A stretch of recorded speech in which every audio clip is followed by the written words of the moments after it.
as an officer of this House.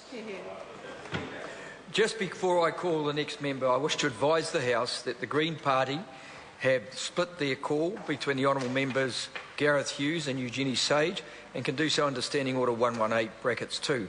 I call and recognise the honourable member Gareth Hughes. Oh, thank you, Mr Speaker. Kia ora, ngā mihi nui ki koutou. Mr Speaker, the Green Party shares the sentiments of the other parties in this House. We're glad to be unanimously supporting the reappointment of Dr Jan Wright as the Parliamentary Commissioner for the Environment.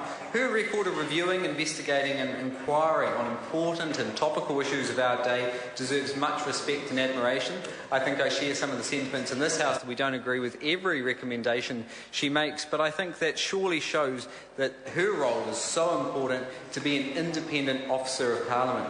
Mr Speaker, in my brief call I want to look at two issues: her fracking investigation recently announced and the lignite coal report she published last year. So earlier on this year, the Parliamentary Commission for the Environment announced she would be investigating fracking in New Zealand. We welcome this because it's needed, it's timely, and it's an independent body which has the appropriate level of resources to investigate this. It's needed, Mr Speaker, because there's huge concerns with fracking. Where do you get these massive quantity of water from? Where do you put the contaminated water? What are these toxic chemicals, air pollution concerns and earthquakes? Mr Speaker, it's important the Parliamentary Commissioner for the Environment investigates it, because Energy and Resources Minister Phil Heatley says himself there are many unanswered questions. But Mr Heatley has three misleading arguments: that it's only Greens opposed. Well, it's not. It's farmers, it's our cities, councils, it's countries like Germany, France, South Africa who have banned or put temporary bans on fracking.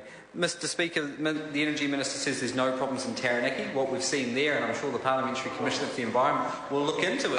Point of order. The Honourable Gerry Brownlee. Speaker, I'm sorry to interrupt the member, but he appears to be unaware that this is a debate about the appointment of an individual who is an officer of Parliament, not about any particular environmental issue.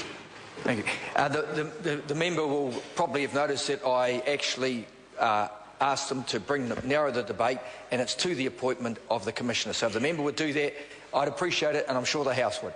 The Honourable Member Gareth Hughes. Oh, Mr Speaker, I'll share the sentiments of this House to talk about the work of the Parliamentary Commission of the Environment, because it's of such good quality, and that's why the Green Party is supporting it. Such as her lignite report, published last year, and one of the reasons why we're supporting the reappointment. What the Commissioner for the Environment found is that Solid Energy is planning to dig up 6 billion tonnes of lignite, and what the Parliamentary Commissioner for the Environment recommended in her report to this House is that we should scrap those subsidies, which are $275 million a year, which our taxpayer is funding.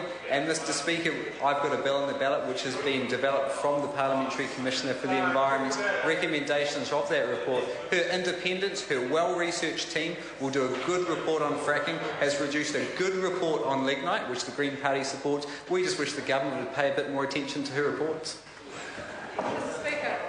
I recognise the honourable member Eugenie Sage, and let's remember that it is a narrow